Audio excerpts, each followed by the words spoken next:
হালাল হারাম না মানিয়া কত টাকা করছো কামাই, এত টাকা রাখবা কোথায়, কাফনের তো পকেট নাই, ঠিক না?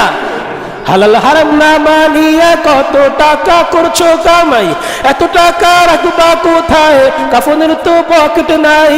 টাকা পয়সা লইয়া কি কেউ কবরে গেছে, টাকা পয়সা লইয়া কি কেউ কবরে গেছে, কি জবাব দিবি রে তুই আল্লাহর কাছে?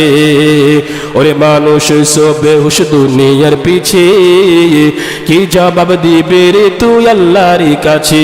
জোরে বলেন ঠিক কিনা? টাকা পয়সা লইয়া কেউ কবরে গেছে পর্যন্ত? জোরে বলেন। কোন রাজা বাদশা গিয়েছে, কোন দেশের মন্ত্রী, কোন দেশের প্রধানমন্ত্রী, এমপি, কোন চেয়ারম্যান, মেম্বার কেউ গিয়েছে?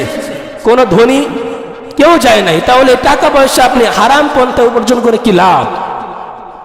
দুনিয়ারি মোহে পরে খোদাকে গেছো ভুলিয়া, ভাবো কি কবে কখন ছাড়তে হবে এই দুনিয়া, ঠিক না?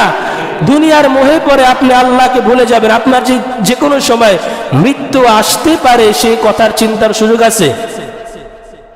যখন আপনি দুনিয়ার চিন্তা করবেন তখন আপনার যে মৃত্যু আসতে পারে, মানুষ মরণের কথা ভুলেই যায়, তার একদিন মৃত্যু আসতে পারে। তো সে যে অসৎ পন্থায় উপার্জন করতেছে, এর মধ্যে যদি তার মৃত্যু চলে আসে, কোন উপায় আছে? হ্যাঁ, দুনিয়ারি মোহে পরে খোদাকে গেছো ভুলিয়া, ভাবো কি কবে কখন ছাড়তে হবে এই দুনিয়া, তোর পিছে মহা বিপদের সংকেত আছে, কি জবাব দিবি রে তুই আল্লাহর কাছে? ওরে মানুষ সব বেহুশ দুনিয়ার পিছে, কি জবাব দিবি রে তুই আল্লাহর কাছে? আল্লাহর কাছে জবাব দেওয়ার কোন উপায় আছে?